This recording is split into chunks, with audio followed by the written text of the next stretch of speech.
ثنائے مرتضیٰ ہے اور میں ہوں،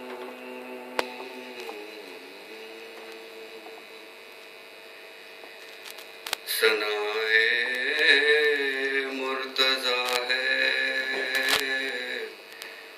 اور میں ہوں، یہی ایک مشغلہ ہے اور میں ہوں، یہی ایک مشغلہ ہے اور میں ہوں،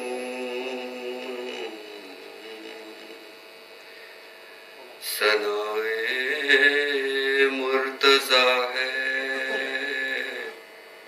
اور میں ہوں، فرشتو خبر میں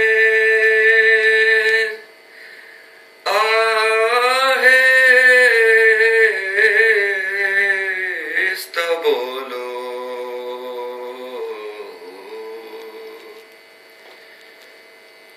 فرشتو خبر میں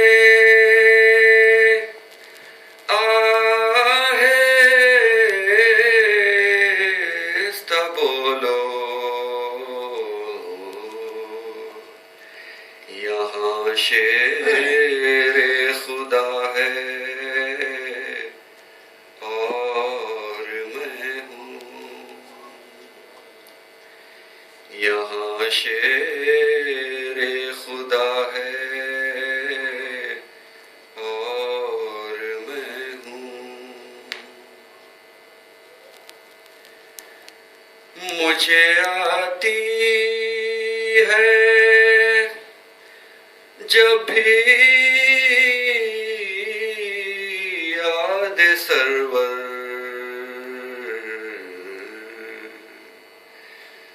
فضائے کربلا ہے اور میں ہوں، فضائے کربلا ہے اور میں ہوں، سفر میں آ گئے شام غریبا،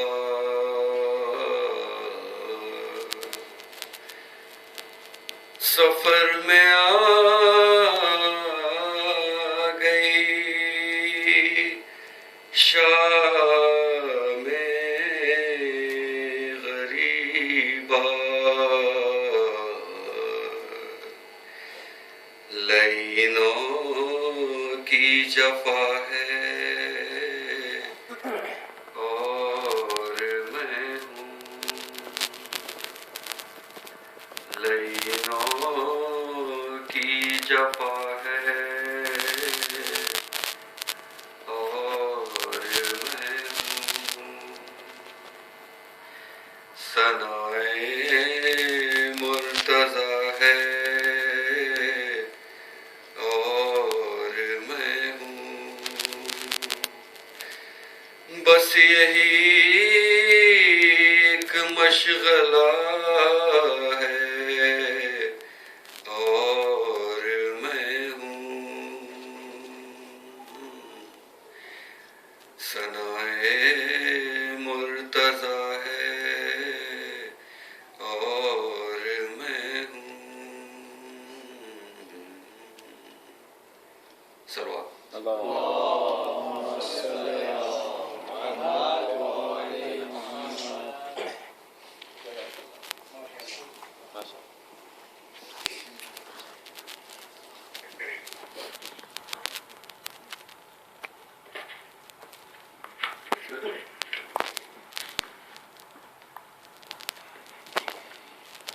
صلوات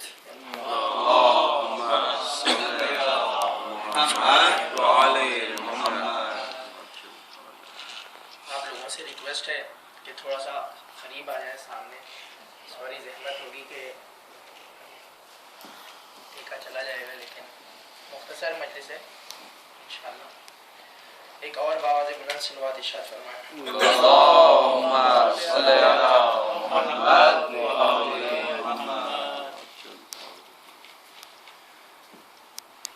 اعوذ باللہ من الشیطان الرجیم. ولا حول ولا قوة الا باللہ العلی العظیم. بسم اللہ الرحمن الرحیم.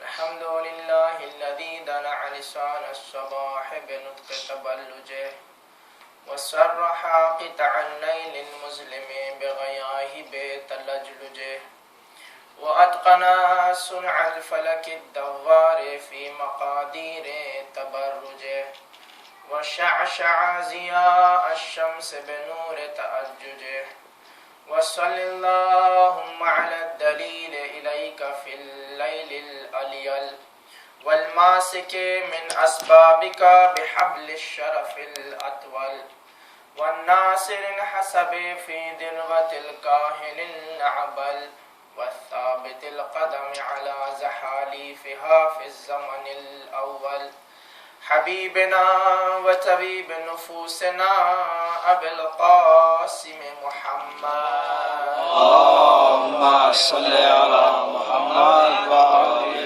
محمد. وعلى الإمام الأشرف الأعلى المولى الأوصل مولانا ومقتدانا وهادينا بالحق أمير المؤمنين علي بن أبي طالب.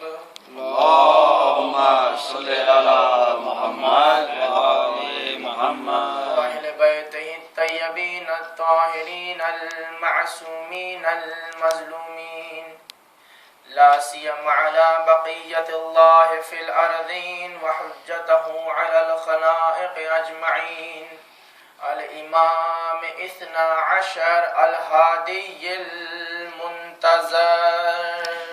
اللهم صل على محمد وعلى محمد. أما بعد فقد قال الله تبارك وتعالى في القرآن المجيد وهو أصدق القائلين وقوله الحق.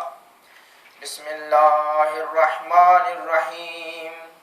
إنا خلقت الجن والإنس إلا ليعبدون. صلوات. اللهم صل على محمد وعلى محمد. عزیزان ایمان، یہ تاریخیں محبان اہل بیت کے لیے، شیعان علی کے لیے نہایت ہی غمگین تاریخیں ہیں. چاہنے والے عزادار بنے ہوئے ہیں. مدینہ اشکبار ہے. کعبے کی فضائیں غمگین ہیں. ملکوت اعلیٰ میں محشر بپا ہے. جبرائیل آہ و بکا کر رہے ہیں. ملائکہ میں فریاد و بکا کا کوہرام ہے کہ وہ ذات گرامی پر مصائب کے دن ہیں کہ جس نے نہ صرف دنیا میں زمین پر اپنے کردار سے یہ بتایا کہ امام کسے کہتے ہیں، بلکہ فرشتے اور آسمانوں میں رہنے والوں نے بھی یہ رشک کیا کہ ہمیں مولا کی غلامی ملے. اس آیہ مبارکہ کی تلاوت کا شرف اسی لیے حاصل کیا کہ جس میں اللہ یہ ارشاد فرما رہا ہے کہ میں نے جن و انس کو نہیں پیدا کیا سوائے اس کے کہ وہ میری عبادت کرے. اور عبادت کا مطلب یہاں پہ صرف یہ نہیں ہے کہ جب سے وہ پیدا ہوا ہے مرنے تک نماز پڑھتا رہے.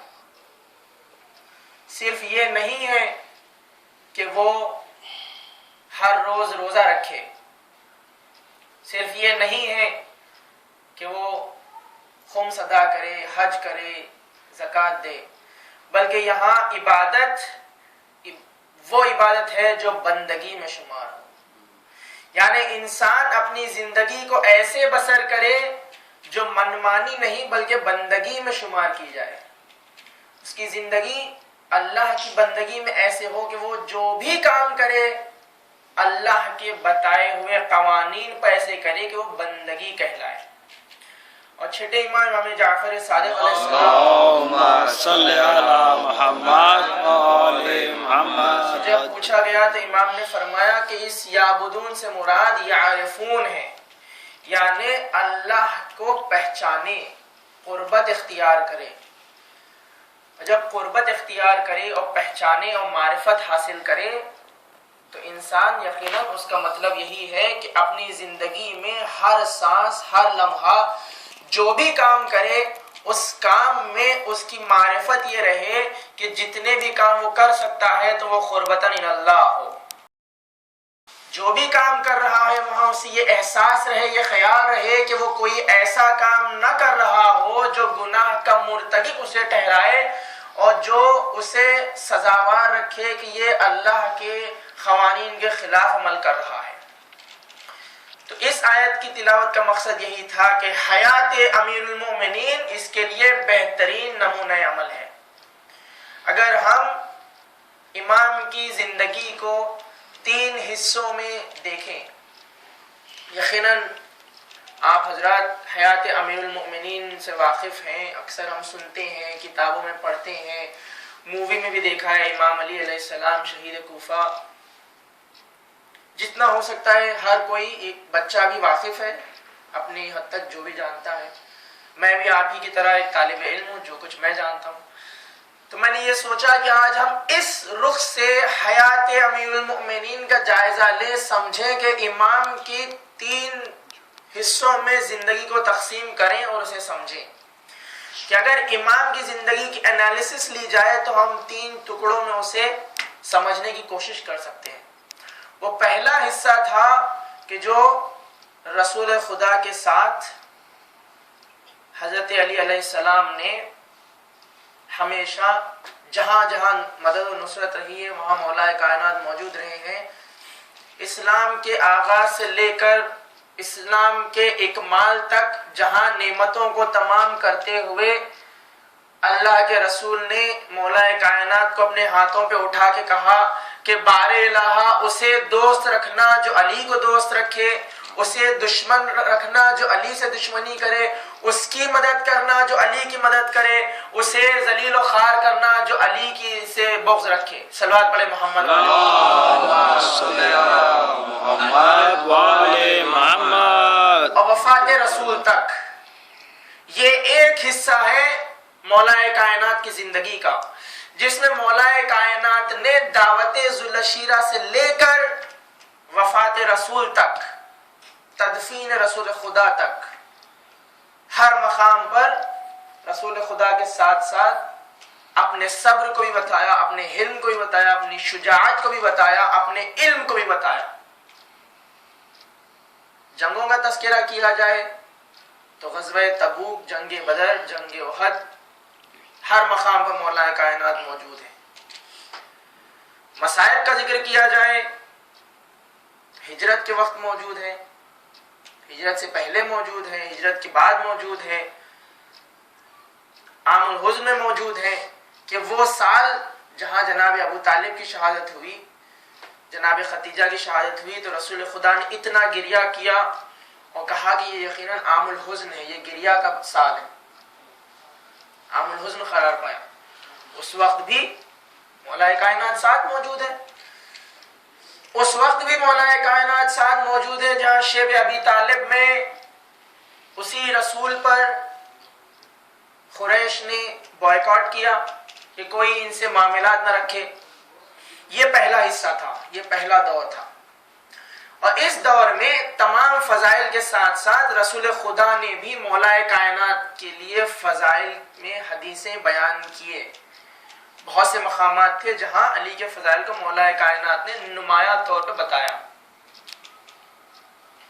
آغاز سے لے کر دعوت ذوالعشیرہ سے لے کر جہاں دعوت ذوالعشیرہ میں جو سب سے پہلے مقام پر اعلان کیا کہ رشتہ داروں سے شروع کریں تو سب کو کھانے پہ بلایا اور کہا کہ میں دعوت اسلام دے رہا ہوں کہ مانو اللہ ایک ہے.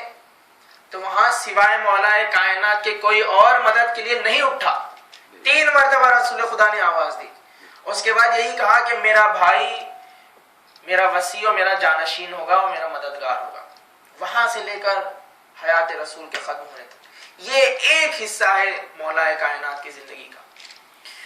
اور دوسرا حصہ وہ ہے کہ جہاں وفات رسول سے لے کر تینوں خلافتیں ختم ہونے تک مولا کائنات نے زندگی گزاری ہے.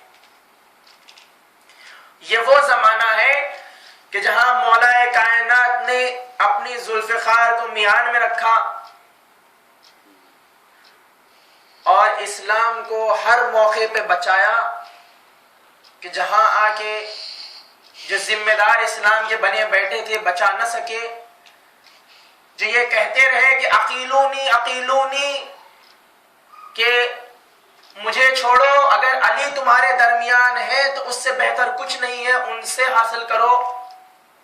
لوگ یہ کہتے رہے کہ اگر علی نہ ہوتے تو میں ہلاک ہو جاتا, اور مولا کائنات اسلام کو بچاتے رہے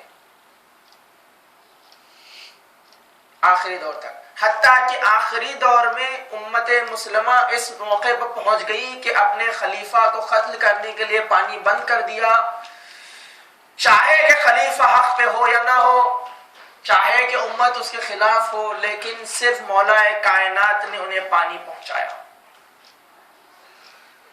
چاہے کہ امت مسلمہ, یہ اور بات ہی الگ بحث ہے کہ حق پہ ہو یا نہ ہو, امت مسلمہ اب سمجھتی ہو اس موقع پر آ کے کہ یہ ہمارے لیے حق میں نہیں ہے, یہ ہمارے لیے فائدے کے لیے نہیں ہے, لیکن ان کی حفاظت بنی ہاشم نے کی. اپنے بیٹوں کو بھیج کے مولا کائنات نے حفاظت کروائی. یہ ایک دور تھا جو دوسرا حصہ ہے مولا کائنات کی زندگی کا. اور اس حصے میں بھی مولا کائنات نے ایسا صبر کیا ہے جس کے لیے خود خطبہ شقشقیہ میں مولا نے فرمایا کہ میں نے اس طرح زندگی گزاری ہے کہ وفی العین قضا, کہ اس طرح کہ آنکھ میں کانٹا چبھا ہوا ہو مسلسل یا گلے میں ہڈی پھنسی ہوئی ہو. وفی الحلق شجا, سچ بتائیں کہ اگر گلے میں ہڈی پھنس جائے چھوٹی سی کیوں نہ ہو, کتنی بے چینی ہوتی ہے انسان کو. یا پھر اگر کسی کی آنکھ میں باریک سا کچھ کانٹا چبھنا تو بہت دور کی بات ہے, ہلکی سی دھول چلی جائے کتنا بے چین ہو جاتا ہے انسان. امام اپنی زندگی کی وہ جو گزار ہے اس کی مثال دے رہے ہیں کہ میں نے اس طرح زندگی گزاری ہے کہ مسلسل میری آنکھ میں کانٹا چبھا ہوا ہو یا پھر میرے گلے میں ہڈی پھنسی ہوئی ہو. یہ دوسرا حصہ تھا امام کی زندگی کا. اس پہ بہت سے ہسٹورینز نے کام کیا ہے اور یہاں تک کہ کہا ہے کہ کائنات کا مظلوم ترین شخص علی ہے, کہ جس نے ایسے ماحول میں زندگی گزاری ہے کہ پاسبل نہیں ہے, ممکن نہیں ہے کہ انسان ایسی حالت میں زندہ رہے. اس طرح مولا نے زندگی گزاری. اور جب کہا نہ صرف یہ کہ وفی العین خضا وفی الحلق شجا ارا تراسی نہبا, میرے سامنے میری میراث میرا حق لوٹا جا رہا تھا, غصب کیا جا رہا تھا, اور مولا کائنات صبر کر رہے تھے. یہ دوسرا زندگی کا حصہ تھا. اور تیسرا دور وہ تھا کہ جہاں مولا کائنات کی ظاہری خلافت سے لے کر مولا کائنات کی شہادت تک. یہ دور وہ تھا کہ جہاں مولا کائنات نے ہر ممکن طریقے سے عدالت کو, عدل و انصاف کی حکومت کو اس طرح رائج کیا, کیونکہ آج اگر آپ کسی آرگنائزیشن میں حصہ لیتے ہیں آپ کو کوئی عہدہ ملتا ہے یا آپ کو کوئی اہم پوزیشن دیا جاتا ہے تو سب سے پہلے آپ کو یہ چیک کرنا پڑتا ہے جو آپ سے پہلے رہ چکے ہیں، جو خرابیاں وہ کر کے گئے ہیں، جو ڈرا بیکس چھوڑ کے گئے ہیں، انہیں فکس کرنا پڑتا ہے. اور وہ فکس کرنے میں کتنا ٹائم لگ جاتا ہے. چاہے آپ عام جاب کی بات کر لیں، اور یقیناً میں جو کہنے کی کوشش کر رہا ہوں آپ میں سے ہر کوئی سمجھ رہا ہوگا، یا پھر اگر میں بہتر سمجھا سکوں اس سے، کہ آپ اگر کوئی ذمہ داری اٹھاتے ہیں اور وہ ایسی ذمہ داری ہے جو لوگوں کے حقوق کو، لوگوں کے رائٹس کو اس میں انوالو کرتی ہے، تو بائی دا ٹائم آپ کو یہ چیک کرنا پڑتا ہے کہ آپ سے پہلے والے ذمہ دار شخصیتوں نے اس کا کتنا غلط استعمال کیا اور کتنا صحیح استعمال کیا، اور جو غلطیاں ہوئی ہیں انہیں درست کرنے میں کتنا ٹائم لگ جاتا ہے. کافی مشکل ہوتا ہے یہ ایکچولی. تو اب اندازہ لگائیں کہ مولا کائنات اپنی ظاہری خلافت میں اسلام جس طرح افیکٹڈ ہو گیا تھا ان کے خلافت سے پہلے، اسے درست کرنے کی کوشش کر رہے تھے. جس طرح عدل و انصاف کی حکومت بگاڑ دی گئی تھی اسے رائج کرنے کی کوشش کر رہے تھے. جس طرح حدیث و تعلیمات رسول کو اپنی منمانی کے حساب سے بدل دیا گیا تھا، امام اسے درست کرنے کی کوشش کر رہے تھے. اور یہ امام کی ظاہری خلافت کا دور تھا. اور ہر تینوں حصوں میں امام کی زندگی کے اگر آپ دیکھ لیں تو امام نے بہت صبر کیا ہے. اس بندگی کے ساتھ ساتھ یہ تینوں زندگی میں بندگی جڑی ہوئی ہے. کہیں بھی کوئی بھی ان تینوں حصوں میں سے ایک بھی موقع، ایک بھی مقام ایسا نہیں ہے کہ جہاں بندگی میں سے امام کی زندگی ہٹ گئی ہو. حتیٰ کہ وہ مقام بھی آیا ہو کہ جہاں امام نے دشمن کو تہہ تیغ کر لیا ہے، چاہتے ہیں کہ اسے قتل کریں، صرف اور صرف اسی لیے قتل نہیں کیا کہ کہیں وہاں نیت میں خالص بندگی کی بجائے میرا غصہ بھی شامل نہ ہو جائے. کمال دیکھیں بندگی کا کہ امام بتانا یہ چاہتے ہیں کہ میں اسے قتل اسی لیے کر رہا ہوں کہ یہ بندگی ہے، یہ فی سبیل اللہ ہے، یہ جہاد کر رہا ہوں اللہ کی راہ میں. اور جب اس نے میری جانب تھوکا ہے تو اس غیظ میں کہیں میرا غصہ اس میں شامل نہ ہو جائے، تو امام نے پہلے اسے چھوڑ دیا اور پھر اس کے بعد واپس تہہ تیغ کر کے ختم کیا. اور اس کی وجہ بھی یہی بتائی کہ میں نہیں چاہتا تھا کہ ان وجوہات میں یہ وجہ بھی شامل ہو، صرف اور صرف بندگی کے لیے ختم ہو. اس طرح امام کی زندگی گزری ہے. اور اس زندگی کے دوران زیادہ تر جو امام نے تعلیمات دی ہیں وہ ظاہری خلافت میں سے نہج البلاغہ میں جو مختصر اکٹھے ہوئے. یہ امام کے زندگی کے کی ساری تعلیمات نہیں ہے، جو تھوڑے بہت جمع ہو سکے وہ نہج البلاغہ میں موجود ہیں.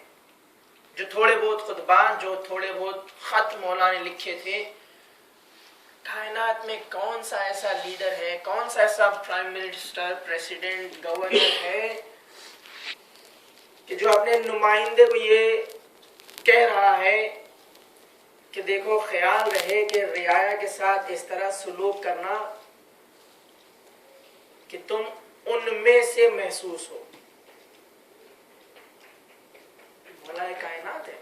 کون سا ایسا لیڈر ہے، کون سا ایسا رہنما ہے، گورنر ہے کہ جو روٹیوں کی بوری لیے ہوئے آواز دے رہا ہو کہ اگر کوئی بھوکا ہے تو روٹی لے لے. کوئی نہیں ہے سوائے. کون سا ایسا عادل ہے، کون سا ایسا رہبر ہے کہ جس نے ایسی عدالت کی ہو کہ جس کے لیے امام نے مثال دی کہ ایک چراغ گل کر دیا اور دوسرا چراغ جلا دیا. وجہ یہی بتائی کہ جب حکومت کا کام کر رہے تھے تو حکومت کا چراغ، جب حکومت کا کام ختم ہوا دوسرا کام کر رہے تھے، ذاتی گفتگو تھی تو ذاتی چراغ۔ اور ایسا امام کہ جس کے پاس جو بھی سوال کے لیے آ جائے اس نے اسے خالی ہاتھ نہیں بھیجا، چاہے جو کوئی سوال ہو۔ مشہور واقعہ ہے کہ مسجد میں ایک مسافر شخص آیا جو بڑا بھوکا تھا۔ اس نے دیکھا کہ مولائے کائنات سوکھی ہوئی روٹی کھا رہے تھے۔ کیونکہ وہ سوکھی ہوئی روٹی نہ کھا سکا، مولائے کائنات نے اسے بھیج دیا دسترخوان حسن پر کہ وہاں چلا جا، کھانا مل جائے گا۔ وہ گیا تو امام حسن نے محسوس کیا کہ وہ کچھ نوالے کھاتا ہے، کچھ لقمے لیتا ہے اور وہ کچھ ساتھ میں باندھتا جاتا ہے، کچھ کھا لیتا ہے اور کچھ ساتھ اپنے ساتھ بھر لیتا ہے۔ امام نے کہا کہ اگر تیرے ساتھ کوئی اور بھی ہے تو پہلے تو کھا لے، پھر اس کے بعد میں تجھے توشہ دے دوں گا، تو لے کے چلا جائے۔ اس نے کہا نہیں، میرے ساتھ تو کوئی نہیں ہے، لیکن میں نے مسجد میں ایک شخص کو دیکھا ہے کہ جو سوکھی ہوئی روٹی کھا رہا تھا، اسی نے مجھے اس مقام کا پتہ بتایا ہے۔ میں سوچ رہا تھا کہ جو میں کھا رہا ہوں تو کچھ اس کے لیے بھی لے کے چلا جاؤں تاکہ اسے بھی یہ غذا دے دوں۔ یقیناً امام حسن کی آنکھیں بھر آئی اور کہا کہ بھائی، جس نے تجھے یہاں بھیجا ہے وہ میرا بابا امیر المؤمنین ہے۔ ایسا امام، ایسا امیر المؤمنین جس کے پاس جو کوئی سوال لے کے آئے وہ جواب موجود ہے۔